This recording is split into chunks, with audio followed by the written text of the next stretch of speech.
नमस्कार। आज बात करते हैं एक ऐसे मौके की जो भारत के व्यापार की मतलब इकोनॉमी की पूरी तस्वीर ही बदल सकता है।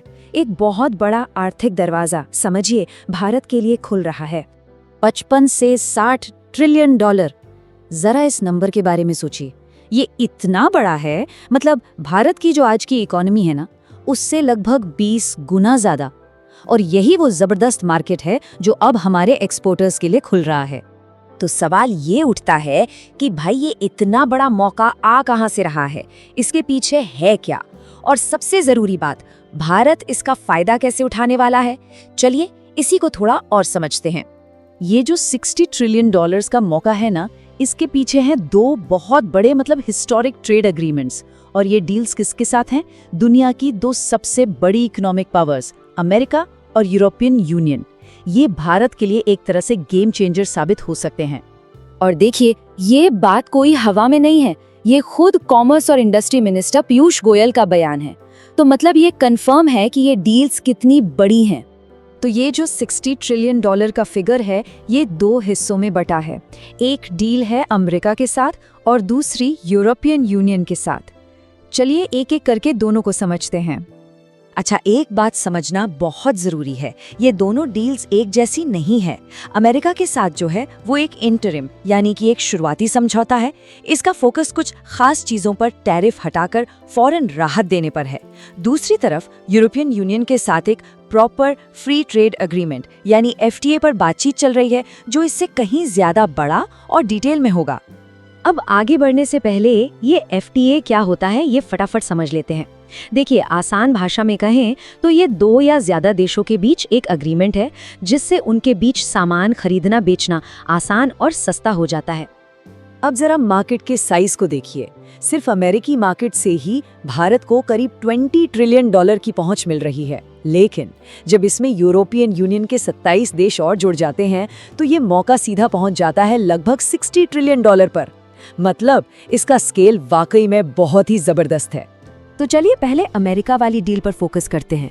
इस डील की सबसे बड़ी बात यह है कि इसने हमारे एक्सपोर्टर्स के रास्ते में खड़ी एक बहुत बड़ी रुकावट को हटा दिया है, और वो रुकावट थी एक पनिटिव टैरिफ।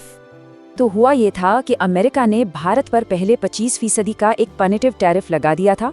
बाद में इसे बढ़ाकर 50% तक कर दिया गया। ये एक तरह से एक तरफा बोझ था। अब इस नई डील ने क्या किया, उसने इस बोझ को पूरी तरह से हटा दिया और इसकी जगह अब एक 18% का रेसिप्रोकल टैरिफ है। मतलब अब दोनों देश एक दूसरे के सामान पर एक जैसी कम दर लगाएंगे। इससे ट्रेड फेयर हो जाता है। ठीक है, ये तो हो गई बड़ी बड़ी बातें, पर इसका जमीन पर क्या असर होगा? मतलब भारत की कौन कौन सी इंडस्ट्रीज हैं जिन्हें इसका सीधा और सबसे ज्यादा फायदा मिलेगा? तो मिनिस्टर पीयूष गोयल ने बताया कि अमेरिका वाली डील से सबसे ज्यादा फायदा हमारे छोटे और मीडियम उद्योगों को, एग्रीकल्चरल प्रोडक्ट्स को और टेक्सटाइल इंडस्ट्री को होगा। सोचिए, उनके लिए दुनिया के सबसे बड़े मार्केट में एंट्री अब कितनी सस्ती और आसान हो जाएगी।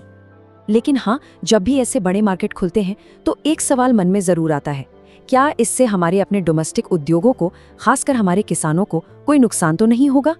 अच्छी बात यह है कि इन डील्स में इस बात का भी पूरा ध्यान रखा गया है और ये आश्वासन बहुत जरूरी है। मिनिस्टर गोयल ने साफ साफ कहा है कि किसानों के हितों के साथ कोई समझौता नहीं किया गया है। एग्रीकल्चर सेक्टर के एक बहुत बड़े हिस्से को इन डील्स के दायरे से ही बाहर रखा गया है। अगर इसे नंबर में देखें तो करीब 95% एग्रीकल्चरल प्रोडक्ट्स को इन एग्रीमेंट्स के असर से पूरी तरह प्रोटेक्ट किया गया है। इसका सीधा मतलब ये है कि हमारे किसानों के हितों को सबसे ऊपर रखा गया है, और ये किसी भी ट्रेड डील के लिए एक बहुत जरूरी बात होती है। तो कुल मिलाकर बात साफ है, डील चाहे अमेरिका से हो या यूरोपियन यूनियन से, जो हमारे सबसे सेंसिटिव सेक्टर्स हैं, उनकी सुरक्षा को पहली प्राथमिकता दी गई है। उन्हें टैरिफ में किसी भी तरह की कटौती से बाहर रखा गया है। चलिए अब थोड़ा जूम आउट करते हैं और बिग पिक्चर को देखते हैं। ये समझते हैं कि ये दो डील्स भारत की ओवरऑल ट्रेड स्ट्रैटेजी का हिस्सा कैसे हैं। अगर हाल के दिनों को देखें तो ये साफ है कि अमेरिका और EU वाली डील्स अकेली नहीं है, ये तो एक बड़ी लहर का हिस्सा है। पिछले कुछ ही टाइम में न्यूजीलैंड, UK, ओमान, इन सब देशों के साथ भी ट्रेड एग्रीमेंट्स पर तेजी से काम हुआ है। और इस सारी तेजी के पीछे एक ही मकसद है, ग्लोबल स्टेज पर भारत के इकोनॉमिक प्रेजेंस को और भी ज्यादा मजबूत करना।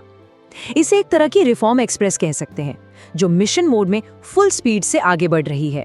तो आखिर में एक बड़ा सवाल ये है कि जिस तेजी से पूरी दुनिया में ट्रेड के रिश्ते बदल रहे हैं, क्या ये नई डील्स आने वाले समय में भारत को एक बड़ी ग्लोबल इकोनॉमिक पावर के तौर पर स्थापित कर पाएंगी? शेयर बाजार में निवेश बाजार के जोखिम के अधीन है। मैं कोई सेबी पंजीकृत रिसर्च एनालिस्ट नहीं हूँ। मेरी तरफ से मैं बेस्ट जानकारी प्रोवाइड करने का पूरा प्रयास करता हूँ, और शेयर मार्केट में कोई भी ट्रेडिंग या निवेश का सिस्टम 100% परफेक्ट नहीं होता है। इस वीडियो में दिखाई गई जानकारी से आपको शेयर बाजार में 100% लाभ ही होगा, इसकी कोई गारंटी नहीं है। आपको इससे नुकसान भी उठाना पड़ सकता है। इस वीडियो में दिखाई गई जानकारी को सिर्फ एजुकेशनल पर्पज़ के लिए समझा जाए तथा इसमें बताई गई जानकारी का उपयोग स्वविवेक से करें। मैं इस वीडियो का निर्माता किसी भी नुकसान के लिए उत्तरदायी नहीं हूँ। Thank you.